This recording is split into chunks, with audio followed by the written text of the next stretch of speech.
Mowgli knew that he had enemies now, and he went far away. He ran until he came to a village in a place with many rocks and narrow valleys. Everywhere, Mowgli could see cows and buffaloes. Some little boys were looking after the cows, but when they saw Mowgli, they shouted and ran away. Mowgli walked on until he came to the village. He sat down by the gate. When a man came out of the village, Mowgli opened his mouth to show that he wanted food. The man ran back into the village and came back with 100 other people. They all looked at Mowgli and saw the bite marks on his arms and legs. "Look," said a man. "Those are the bite marks of wolves. He is a wolf child who has run away from the jungle." "He is a good-looking boy," said one of the women. "Messua, he looks like your little boy that was taken by the tiger."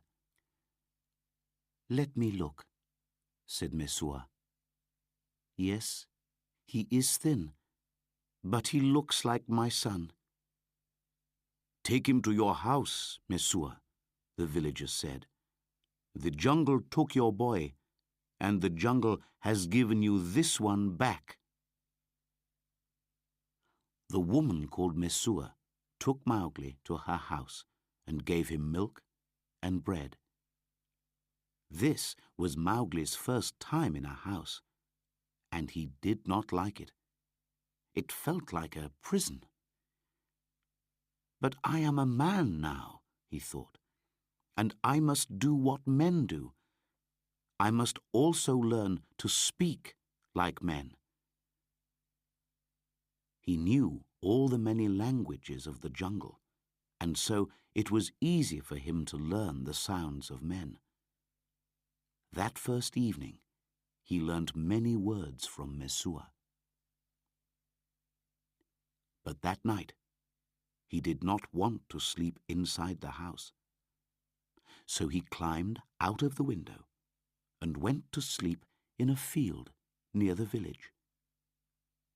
Before he went to sleep, a soft grey nose touched his face. It was Grey Brother, the eldest of Mother Wolf's cubs. "Wake, little brother," he said. "I bring news. Shere Khan has gone away.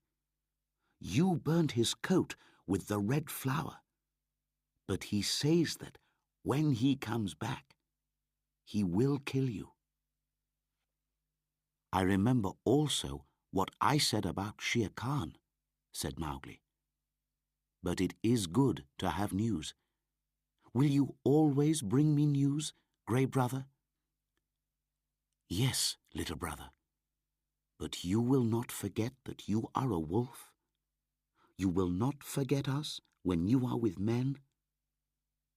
"Never," replied Mowgli. "I will always remember that I love you all."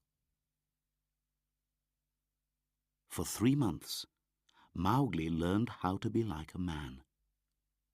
He had to wear clothes, learn how to use money, and how to work in the fields. In the evenings, he sat with the villagers under a great tree, while the men told stories about the jungle and the animals. Once, when Buldeo, the village hunter, told a story about a tiger, Mowgli had to hide his face because he was laughing. At the end, he said, "Buldeo's stories are stupid. He knows nothing about the jungle." The villagers did not like this, and after that, they sent Mowgli out every day with the other boys to look after the herds of cows and buffaloes while they ate. Mowgli enjoyed this work, and usually went on alone with a big group of cows and buffaloes. One day, he saw Grey Brother under a tree near the jungle. "Shere Khan has come back, but he is hiding for a while. Then he is coming to kill you," said Grey Brother. "Very good," said Mowgli.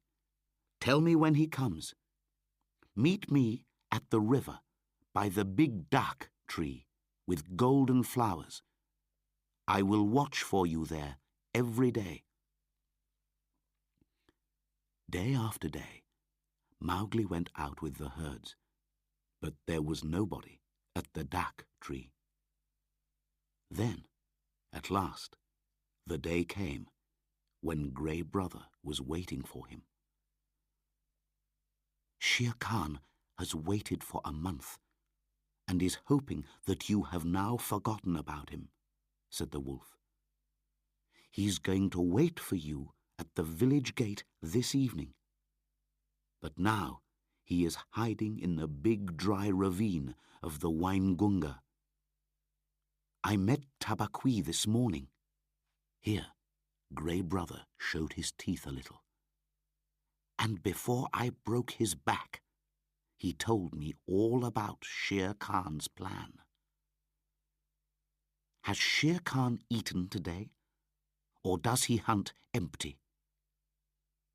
The answer was life or death for Mowgli. "He killed and ate this morning, and he has drunk too. How stupid! And he has drunk too. How stupid he is," said Mowgli. "Does he think that I shall wait until he has slept?" He stood and thought for a while. The ravine of Waingunga. I can take the buffaloes round to the top end and chase Shere Khan down the ravine. After a meal, he cannot fight or climb easily. But I need a big group of cows at the bottom end of the ravine to stop him escaping.